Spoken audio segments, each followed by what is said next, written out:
The guest is Mr. RPatton, and the topic is the Freedom Rides. And of course, Mr. Patton is a participant in the Freedom Rides of May of 1961.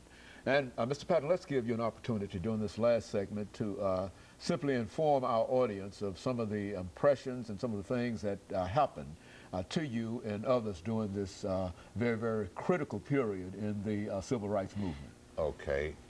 One of the things, I think, things that happened to the Nashville group, our first group that left, there were 10 people on that bus. One of the things that we have to realize is that there was danger there. They knew that. And they also knew that this was something that had to be done. And when on the Saturday morning, they departed from Birmingham to Montgomery. Now, as I stated earlier, the FBI has to know, so they had everybody made the phone calls to let the FBI know. Of course, they already knew with these people in jail. When the bus pulled into Montgomery, the students on the bus noticed that there were no people around the bus terminal, which was strange. There were photographers on the bus with the students. The photographers got off first. And when they got off, this is where this mob came from nowhere. They attacked the photographers and camera people first, broke up their equipment. Apparently, they didn't want the nation to see what was going on. And when the people on the bus saw this, this is when they started scattering, because they knew that this was going to be a bad day. There are some pictures that you've probably seen in Life magazine of John Lewis and Jim Swerg. I think John has a patch on his head and Jim has lost a tooth or what have you.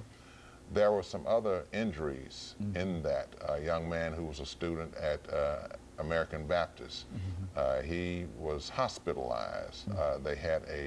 Someone had a long rod, steel rod, and he was on the ground. They was trying to push it through his ear. He's no longer with us. After that, he was never quite right. Again.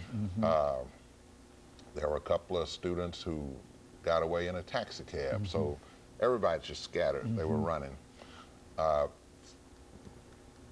That night, at least that Sunday night, the next night, Sunday, they had a rally in Montgomery at the First Baptist Church, and Dr. King was the speaker. Now, on that Saturday, that's when I left to go to Montgomery. My portion of the Freedom Ride started in Montgomery, but before that, after I was working the office, and I said, there's no way that I'm going on a Freedom Ride. I'll stay here and do what I can from this end. But you never know what the man upstairs is going to do to you and what he wants to do through you. I went home. We got a call that we needed more Freedom Riders. I went home and put my suit and tie on, came back to the office. We rented a car, called the FBI to let them know that there was a group in a car driving to Montgomery. And I didn't tell my mother. And so that Saturday and Sunday at the rally, matter of fact, as we were having the rally, outside they were burning up people's cars. And the next morning, Monday morning, we were planning who would be on what bus. They had the Greyhound and the Trailway bus, so they were dividing the groups up. And there were 25 in the group at this time.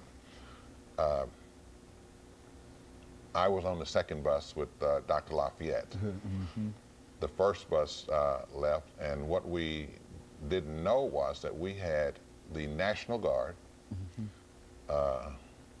Alabama National Guard, on the bus, in cars, and in the air. Took us all the way to the Mississippi state line, and then the Mississippi National Guards took over and took us on into Birmingham, I'm sorry, into Jackson. When we arrived at the Jackson bus terminal, we were arrested for a breach of peace. and disorderly conduct.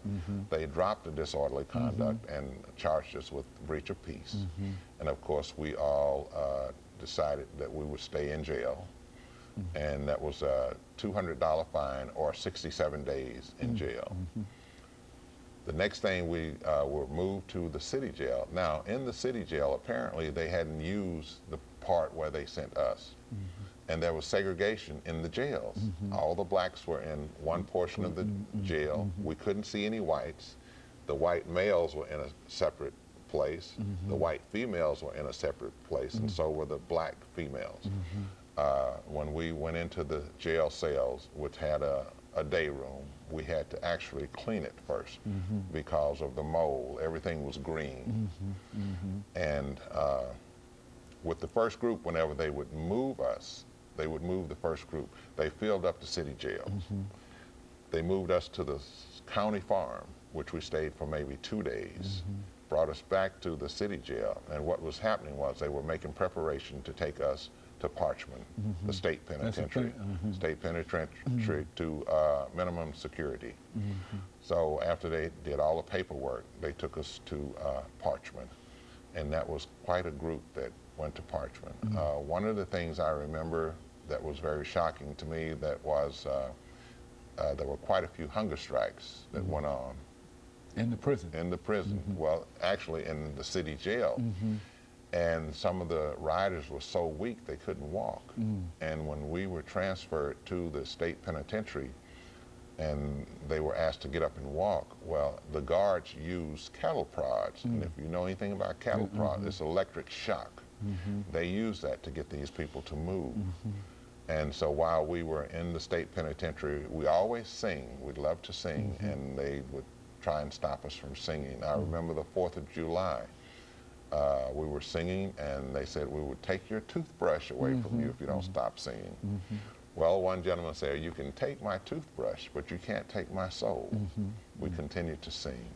And the way to retaliate, they turned off the heat, turned off the air conditioning, and turned off the water in the cell. There were 2 of us per cell, a very small cell, not like the ones you see in the movie. I guess they have the larger cells in the movie so they can get the equipment in. But these cells were very small, 2 to a cell, and we could shower and shave. You had to shave. If you didn't have anything here at all, you still had to shave twice a week.